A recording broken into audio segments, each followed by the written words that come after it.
Hello everyone, this is Mr. Lawback. In this video I am going to go over the advantages and disadvantages of the North and the South in the Civil War. The North is referred to as the Union often, and the South is commonly referred to as the Confederacy. So first, let's do a quick overview of the Civil War. The Civil War lasted from 1861 to 1865 and was the most costly of all American wars in terms of loss of human life and destruction. 750,000 people were killed, and the war had an incredible impact on American society, to say the least. The war also transformed Americans by accelerating industrialization and modernization in the North, and at the same time, it basically destroyed the South. Obviously, the unquestionable most important consequence of the war was that 4 million people would be freed from slavery. First, let's talk about the advantages of the North, also known as the Union. Although not completely prepared to fight a large-scale war, the North had an established military at its disposal, the U.S. military. Emancipation also brought 180,000 African Americans into the Union Army and Navy in the critical final years of the war.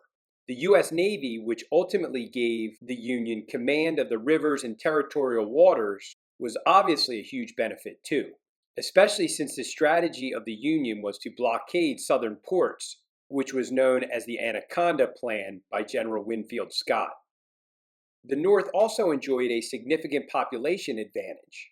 In 1861, the 23 states in the Union had a population of about 22 million people. Also, throughout the war, the North saw over 800,000 immigrants, even bolstering those numbers more. In contrast, the 11 Confederate states only had 9 million residents. 4 million of those were enslaved. The North also had an enormous advantage in industrial capacity. The Union produced over 90% of the nation's manufactured goods. The Union had far more wagons, horses, ships, and miles of railroad tracks, and controlled the lion's share of telegraph lines, which would be immensely important in communication during the war.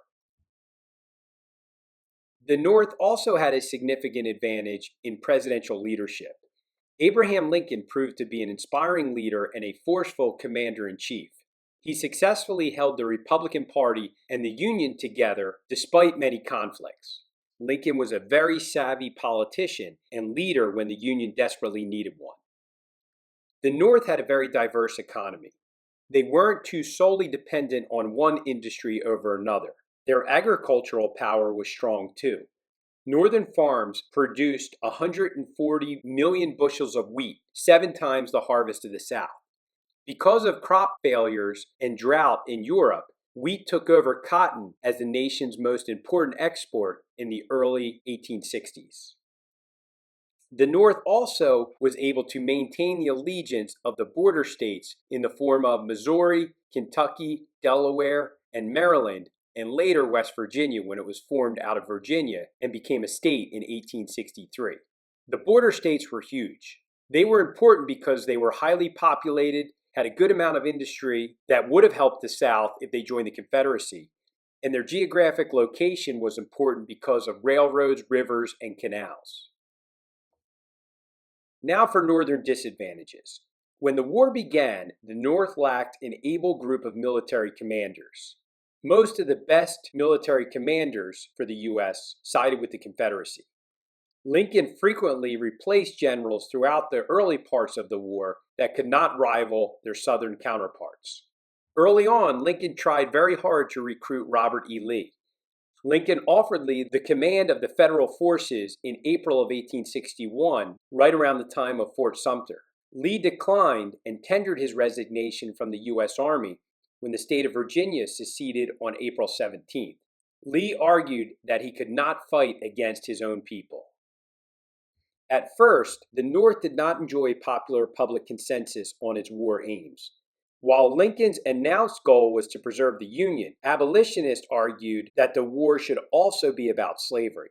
At the time, a vocal group of Copperheads, also known as Peace Democrats, called for a negotiated peace and swayed some significant popular opinion accordingly. Additionally, many people in the North were of the mindset, if the South wants to leave, we should just let them. Now for the South's advantages and disadvantages. First, the advantages. The South enjoyed the advantage of fighting a defensive war to protect their homeland. They had home field advantage. It only needed to hold back the invading Union armies and wait for Northern public opinion to tire of fighting a prolonged and costly war. Also, at least in the beginning of the war, the South had more motivation because they were trying to preserve their way of life. One could argue this gave them more incentive to fight than the North. The South boasted a strong military tradition.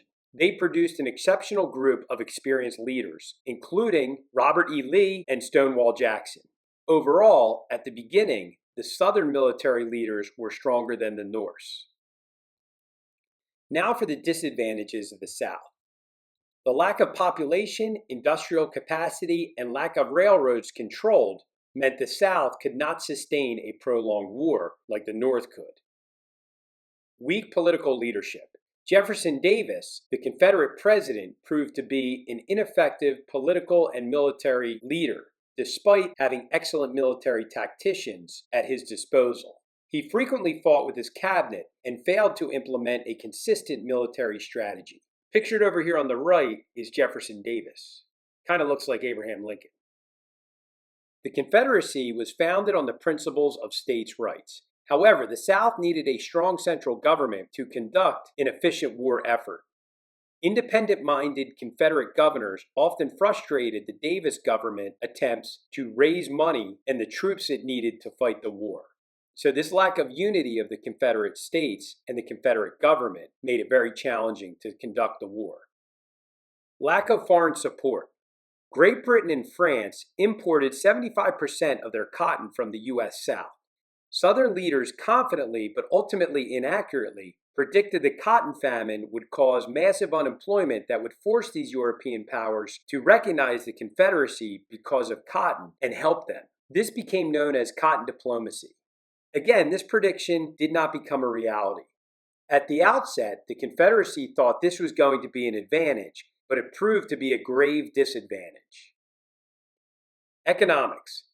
Simply put, the Confederacy was chronically short on money. It tried loans, income taxes, and even the seizure of private property.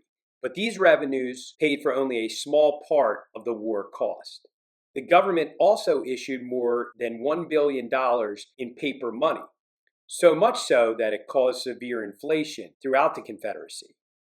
By the end of the war, the value of the Confederate paper money was pretty much worthless. So some big takeaways from the advantages and the disadvantages of each side on the Civil War. Overall, the North had overwhelming advantages compared to the advantages of the South.